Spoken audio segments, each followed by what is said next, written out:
اچھا منور، آپ ویسے کیا دیکھ رہے ہیں سرفراز بگٹی کے بیان میں؟ ایسا کیا ہے جس پر نون لیگ اس قدر سیکھ پا ہے؟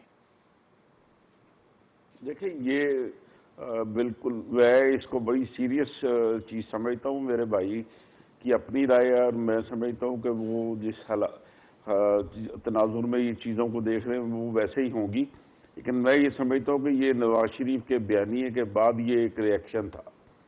نواز شریف صاحب نے جو سابق آرمی چیف اور سابق D G I S I ان کے حوالے سے جو مطالبہ کیا تھا کہ ان کے خلاف آرٹیکل 6 کے تحت کارروائی ہونی چاہیے اور وہ قومی مجرم ہے، وہ اس بیانیے کا رد عمل تھا کہ بھائی اگر آپ یہ سمجھتے ہیں کہ وہ قومی مجرم ہے تو پھر آپ بھی ضمانت پہ گئے تھے اور وہ ضمانت جو ہے وہ لاہور ایئرپورٹ پہ آ کے ختم ہو جائے گی. اس کے بعد آپ کو اریسٹ ہو کے جیل میں جانا پڑے گا اور جیل سے دوبارہ پھر آپ کو بیل جو کروانی پڑے گی. تو یہ اس بیانیے کا رد عمل تھا.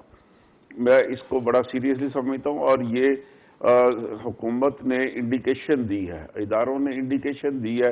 اس سے پہلے بھی ایک بات چل رہی تھی جس کی شہباز صاحب نے تردید کر دی کہ انہیں نہ وہ گجرانوالہ گئے اور نہ ہی ان کی کسی سے ملاقات ہوئی.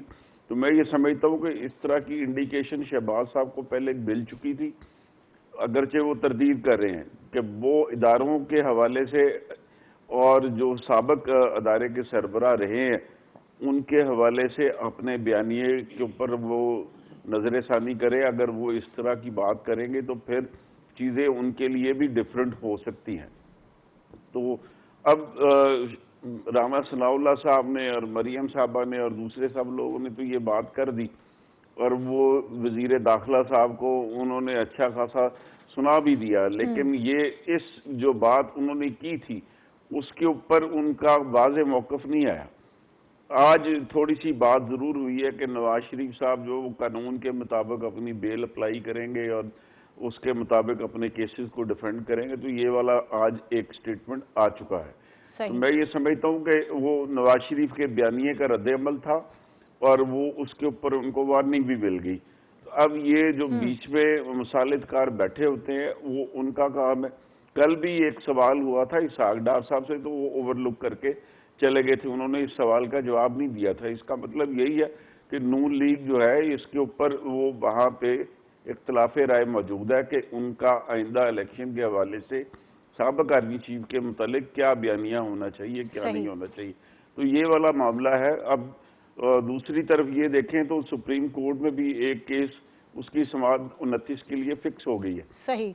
تو یہ چیزیں پیرل چل رہی ہے. ٹھیک ہے. یہ لیکن یہ اتنی آسانی کے ساتھ ہمارے ملک میں یہ جن آرمی چیف صاحبان نے ماورائے قانون اور آئین وہ جو اقدامات کیے تھے آج کے دن تک وہ قانون کے مطابق ان سے ڈیل نہیں ہو سکا اور نہ ہی شاید آئندہ بھی ہو سکے. جو سیاستدان فوج کی مدد سے یا ان کی خوشنودی سے اقتدار میں آتے ہیں ان کو پھر آخر دم تک اس بات کا خیال بھی رکھنا پڑتا ہے کہ فوج جو ہے وہ بطور ادارہ ان کے ساتھ اس طرح کا اختلاف نہ کرے جس طرح کا ماضی میں ہوتا رہا. تو اب اگر یہ والا ایشو رہتا تو پھر چیئرمین پی ٹی آئی بھی جیل میں نہ ہوتے. ان کا بھی معاملہ صرف فوج کے ساتھ اختلاف کی صورت میں آیا تھا. تو ہمارے سیاستدان بہت سے سیاستدان اپنے قد سے بڑی بات کرتے ہیں. جب انہیں اقتدار چاہیے ہوتا ہے تو وہ مصالحت کی بات کرتے ہیں اور جب چیزیں ان کے لیے کلیئر ہوتی ہیں تو پھر وہ اسی فوج کے ساتھ محاذرائی کی کیفیت میں چلے